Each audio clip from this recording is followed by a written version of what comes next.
ಬಾಗಲಕೋಟೆ ನಗರದಲ್ಲಿ ಇವತ್ತು ನಮ್ಮ ಮತಬೇಟೆ ಪಾದಯಾತ್ರೆ ಮುಖೇನ ಇವತ್ತು ಪ್ರಚಾರವನ್ನು ಇವತ್ತು ಪ್ರಾರಂಭ ಮಾಡ್ತಾ ಇದ್ದೇವೆ. ನಮ್ಮ ಅಭ್ಯರ್ಥಿಗಳಾಗಿರುವಂತಹ ವೀರಣ್ಣ ಚರಂತಿಮಠರವರು, ಗೋವಿಂದ ಕಾರಜೋಳಜಿ ಅವರು, ನಮ್ಮ ಜಿಲ್ಲಾಧ್ಯಕ್ಷರ ನೇತೃತ್ವದಲ್ಲಿ ಎಲ್ಲ ಮುಖಂಡರು ಭಾಗವಹಿಸ್ತಾ ಇದ್ದಾರೆ. ನಮಗೆ ಒಂದು ರೀತಿ ದಿನೇ ದಿನೇ ನಮಗೆ ವಿಶ್ವಾಸ ಹೆಚ್ಚಾಗ್ತಾ ಇದೆ. ಮತದಾರರು ಕಾಂಗ್ರೆಸ್ ಸರ್ಕಾರದ ವಿರುದ್ಧ ಇವತ್ತು ಬೇಸತ್ತಿದ್ದಾರೆ. ಕೇವಲ ಬಾಗಲಕೋಟೆ ಅಥವಾ ದಾವಣಗೆರೆ ದಕ್ಷಿಣ ವಿಧಾನಸಭಾ ಕ್ಷೇತ್ರದಲ್ಲಿ ಅಷ್ಟೇ ಅಲ್ಲ, ಇಡೀ ರಾಜ್ಯದಲ್ಲಿ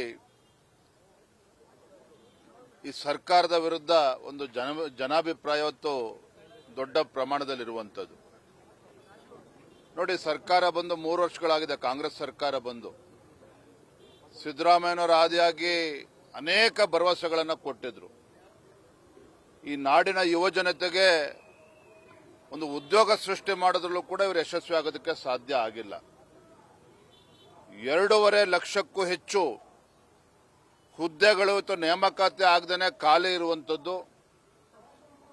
ರಾಜ್ಯ ಸರ್ಕಾರ ಎಲ್ಲೋ ಒಂದು ಕಡೆ ಯುವ ಜನತೆಯ ಬಗ್ಗೆ ತಾತ್ಸಾರವನ್ನು ಮಾಡ್ತಾ ಇರುವಂಥದ್ದು. ಯಾವ ಯುವ ಜನತೆ ಹುಬ್ಬಳ್ಳಿ ಧಾರವಾಡದಲ್ಲಿ ಪ್ರತಿಭಟನೆ ಮಾಡಿದ್ರು, ಖಾಲಿ ಹುದ್ದೆಗಳನ್ನು ಭರ್ತಿ ಮಾಡಿ ಅಂತೇಳಿ ಲಾಠಿ ಪ್ರಹಾರವನ್ನು ಕೂಡ ಮಾಡಿದ್ರು. ಇಷ್ಟೊಂದು ನಿರ್ದಯವಾಗಿ ಯುವಕರ ಮೇಲೆ ದಾಳಿ ಮಾಡ್ತಾ ಇರ್ತಕ್ಕಂಥ ಈ ಕಾಂಗ್ರೆಸ್ ಸರ್ಕಾರಕ್ಕೆ ಇವತ್ತು ಬುದ್ಧಿ ಕಲಿಸಬೇಕು ಅನ್ನೋದು ಇವತ್ತು ಮತದಾರರು ಇವತ್ತು ಮಾತನಾಡ್ತಾ ಇದ್ದಾರೆ. ಮತ್ತೊಂದು ಕಡೆ ಇದೇ ಬಾಗಲಕೋಟೆನಲ್ಲಿ ಶಿವಾಜಿ ಮಹಾರಾಜರ ಜಯಂತಿಯ ಸಂದರ್ಭದಲ್ಲಿ ಯಾವ ರೀತಿ ದೇಶದ್ರೋಹಿಗಳು ಕಲ್ತುರುವಂತ ಕೆಲಸ ಆಯಿತು ಅದನ್ನು ಕೂಡ ತಾವು ನೋಡಿದಿರಿ. ಅರೆ, ರಾಜ್ಯ ಸರ್ಕಾರಕ್ಕೆ ಈ ರಾಜ್ಯದಲ್ಲಿರ್ತಕ್ಕಂಥ ಹಿಂದೂಗಳ ಬಗ್ಗೆ ಕಾಳಜಿ ಇಲ್ಲ. ಬಾಗಲಕೋಟೆ ಇರ್ಬೋದು, ಹುಬ್ಬಳ್ಳಿ ಇರ್ಬೋದು, ದಾವಣಗೆರೆ ಇರ್ಬೋದು, ರಾಜ್ಯದ ಬೇರೆ ಬೇರೆ ಮೂಲೆಗಳಲ್ಲಿ ಹಿಂದೂಗಳ ಮೇಲೆ ಇವತ್ತು ದಬ್ಬಾಳಿಕೆ ನಡೀತಾ ಇರುವಂಥದ್ದು. ಮತ್ತೊಂದು ಕಡೆ ಈ ಕಾಂಗ್ರೆಸ್ ಸರ್ಕಾರ ಬಂದಾಗಿನಿಂದ ಶಾಂತಿಯುತವಾಗಿ ಇವತ್ತು ಗಣಪತಿ ಹಬ್ಬವನ್ನು ಕೂಡ, ಗಣೇಶ ಹಬ್ಬವನ್ನು ಕೂಡ ಆಚರಣೆ ಮಾಡದೇ ಇರತಕ್ಕಂಥ ಒಂದು ದುಸ್ಥಿತಿಗೆ ಇವತ್ತು ರಾಜ್ಯವನ್ನು ತಂದಿಟ್ಟಿರುವಂಥದ್ದು. ಅಭಿವೃದ್ಧಿ ಬಗ್ಗೆ ಬಿಡಿ ಮಾತನಾಡತಕ್ಕಂಥ ಅವಶ್ಯಕತೆನೇ ಇಲ್ಲ. ಕಳೆದ 3 ವರ್ಷದಲ್ಲಿ ಯಾವ ಹೊಸ ಯೋಜನೆಗೆ ಇವತ್ತು ಗುದ್ಲಿ ಪೂಜೆ ಮಾಡಿದ್ದಾರೆ, ಶಂಕುಸ್ಥಾಪನೆ ಮಾಡಿದ್ದಾರೆ, ಇವತ್ತೇನು ಮುಖ್ಯಮಂತ್ರಿಗಳು ಬರ್ತಾರೆ ಅವ್ರನ್ನೇ ಕೇಳಿ. ರಾಜ್ಯದಲ್ಲೂ ಕೂಡ ಅಭಿವೃದ್ಧಿ ಆಗಲಿಲ್ಲ.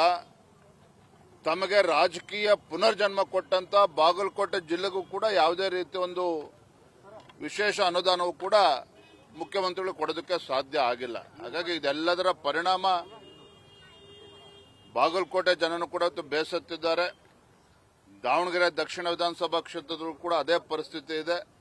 ನನಗೆ ಸಂಪೂರ್ಣ ವಿಶ್ವಾಸ ಇದೆ, ಮತದಾರರು 2 ಕ್ಷೇತ್ರಗಳಲ್ಲಿ ಬದಲಾವಣೆಯನ್ನು ಬಯಸ್ತಾ ಇದ್ದಾರೆ. ಇಲ್ಲೂ ಕೂಡ ನಮ್ಮ ಅಭ್ಯರ್ಥಿಗಳಾಗಿರುವಂತಹ ಹಿರಿಯರಾಗಿರ್ತಕ್ಕಂಥ ವೀರಣ್ಣ ಚರಂತಿಮಠರವರು ದೊಡ್ಡ ಅಂತರದಲ್ಲಿ ಗೆಲ್ತಾರೆ.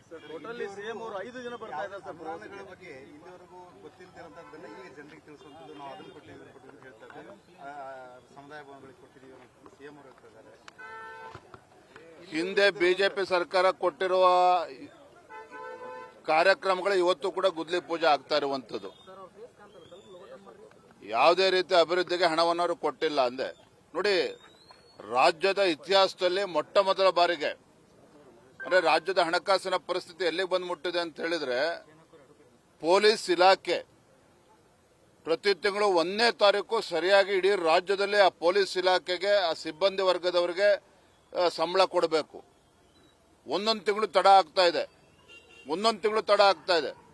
ನಾನು ಮೊನ್ನೆ ದಿನ ಶಿವಮೊಗ್ಗದಲ್ಲಿದ್ದೆ. ಶಿವಮೊಗ್ಗದಲ್ಲಿರುವಂತಹ ಕುವೆಂಪು ವಿಶ್ವವಿದ್ಯಾನಿಲಯದಲ್ಲಿ ಅತಿಥಿ ಉಪನ್ಯಾಸಕರಿಗೆ ಸಂಬಳ ಕೊಡದೆ 2 ತಿಂಗಳಾಗಿದೆ.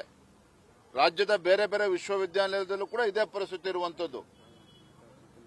ಇವತ್ತು 17 ಬಜೆಟ್ ಅನ್ನು ಮಂಡನೆ ಮಾಡಿದ್ದೇನೆ ಅಂತ ಹೇಳ್ತಾರೆ ಮುಖ್ಯಮಂತ್ರಿಗಳು. ಆದರೆ ರಾಜ್ಯದ ಹಣಕಾಸಿನ ಪರಿಸ್ಥಿತಿ ಎಲ್ಲಿಗೆ ಬಂದು ಮುಟ್ಟಿದೆ ಅಂತ ಹೇಳಿದ್ರೆ, ನಾವು ಹಲವಾರು ಬಾರಿ ನಾವು ಒತ್ತಾಯವನ್ನು ಕೂಡ ಮಾಡಿದ್ದೇವೆ, ಶ್ವೇತಪತ್ರನ ಹೊರಡಿಸಿ ರಾಜ್ಯದ ಹಣಕಾಸಿನ ಪರಿಸ್ಥಿತಿಯ ಬಗ್ಗೆ ಅಂತೇಳಿ. ಸುಮ್ಮನೆ ಬುಲ್ಡೋಸ್ ಮಾಡ್ಕೊಂಡು ಹೋಗ್ತಾ ಇದ್ದಾರೆ ಅನ್ನೋದು ಬಿಟ್ಟರೆ ಬೇರೆ ಏನು ಮಾಡಿಲ್ಲ.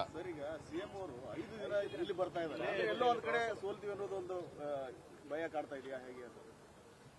ಮುಖ್ಯಮಂತ್ರಿಗಳು 5 ದಿನ ಬಂದು ಇಲ್ಲೇ ಬಾಗಲಕೋಟೆನಲ್ಲಿ ವಾಸ್ತವ್ಯ ಹೂಡ್ತಾರೆ ಅಂತ ಹೇಳಿದ್ರೆ ಅವ್ರಿಗೆ ಎಲ್ಲೋ ಒಂದ್ ಕಡೆ ಮುನ್ಸೂಚನೆ ಈಗಾಗಲೇ ಇಂಟೆಲಿಜೆನ್ಸ್ ರಿಪೋರ್ಟ್ ಕೂಡ ಸಿಕ್ಕಿದೆ. ಹಿಂದೆ ಕೆಆರ್ಪೇಟೆ ವಿಧಾನಸಭಾ ಕ್ಷೇತ್ರದ ಉಪಚುನಾವಣೆ ಆದಾಗಲೂ ಸಹ ಇದೇ ರೀತಿ ಬಂದು ಕೂತಿದ್ರು ಸಿದ್ದರಾಮಯ್ಯನವರು. ಅಲ್ಲಿ ಮತದಾರರು ಅವರನ್ನ ಧಿಕ್ಕರಿಸಿದ್ರು ಕಾಂಗ್ರೆಸ್ ಪಕ್ಷವನ್ನ. ಶಿರಾ ಕ್ಷೇತ್ರದ ಉಪಚುನಾವಣೆ ಸಂದರ್ಭದಲ್ಲೂ ಕೂಡ ಇದೇ ಮುಖ್ಯ ಸಿದ್ದರಾಮಯ್ಯನವರು ಅವತ್ತು ವಿರೋಧ ಪಕ್ಷದ ನಾಯಕರಿಗೆ ಅಲ್ಲಿ ಶಿರಾದಲ್ಲಿ ಬಂದು ಕೂತಿದ್ರು. ಅಲ್ಲೂ ಕೂಡ ಅಹಿಂದ ಮತಗಳಿದ್ರು ಕೂಡ ಅವ್ರಿಗೆ ಆಶೀರ್ವಾದ ಮಾಡಲಿಲ್ಲ. ಈಗ ಎಲ್ಲೋ ಒಂದ್ ಕಡೆ ಬಾಗಲಕೋಟೆನಲ್ಲಿ ಬೇರೆ ಬೇರೆ ಹರಿಕತೆಗಳು ಹೇಳ್ಕೊಂಡಿಲ್ಲಿ ಹಣಬಲ ತೋಳ್ಬಲವನ್ನ ಬಳಸಿಕೊಂಡು ಅಧಿಕಾರದ ದುರ್ಬಳಕೆಯನ್ನ ಮಾಡಿಕೊಂಡು ಇಲ್ಲಿ ದಬ್ಬಾಳಿಕೆ ಮಾಡಬೇಕು ಅಂತ ಹೇಳಿದ್ದು ಕಾಂಗ್ರೆಸ್ ಪಕ್ಷ ಹುನ್ನಾರ ನಡೆಸ್ತಾ ಇದೆ. ಆದರೆ ಬಾಗಲಕೋಟೆಯ ಪ್ರಜ್ಞಾವಂತ ಮತದಾರರು ಈಗಾಗಲೇ ನಿರ್ಧಾರ ಮಾಡಿದ್ದಾರೆ.